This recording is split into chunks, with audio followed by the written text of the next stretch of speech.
হরে কৃষ্ণ, রাধে রাধে। রাধাকৃষ্ণ চ্যানেলে আপনাদের স্বাগতম। প্রতিদিন ঘুমানোর আগে ঘুম থেকে উঠে অবশ্যই গীতার বাণীগুলো অবশ্যই শ্রবণ করবেন, তাহলে দেহ মন পবিত্র থাকবে।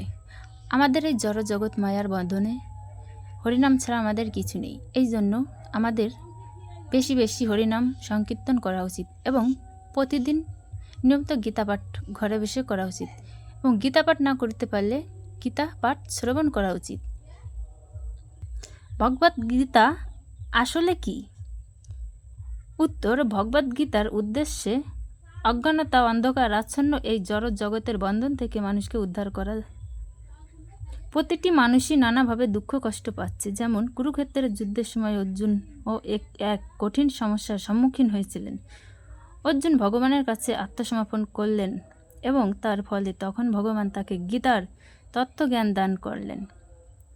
এই জড় জগতের কেবল অর্জুনই নন, আমরা প্রত্যেকেই সর্বদা উদ্বেগ উৎকণ্ঠায় জড়িত, এবং এর কারণ জড় অস্থিরত্ব। এই জড় জগতের অনিত্য পরিবেশে আমাদের যে অস্থিরত্ব, তা অস্থিরত্বহীনের মতো। এই জড় জগতে অস্থিরত্বের অনিত্যতা আমাদের ভীত প্রদর্শন করে, কিন্তু অস্থিরত্বহীনতার এই ভয়ে ভীত হওয়ার কোনো কারণ নেই। আমাদের অস্থিরত্ব নিত্য।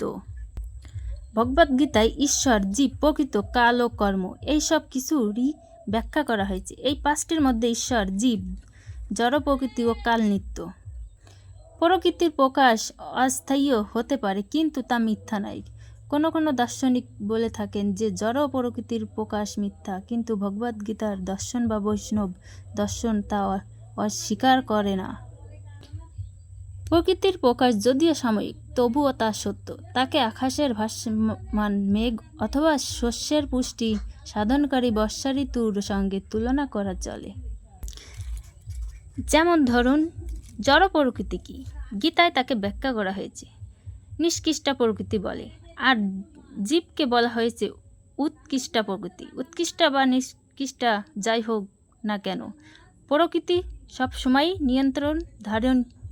স্ত্রী যেমন স্বামীর দ্বারা পরিচালিত হয়, নারী স্বরূপা প্রকৃতিতেই তেমনি ঈশ্বরের দ্বারা পরিচালিত হয়। অধঃস্থান প্রকৃতি সর্বদাই ঊর্ধ্বতন ভগবানের দ্বারা নিয়ন্ত্রিত।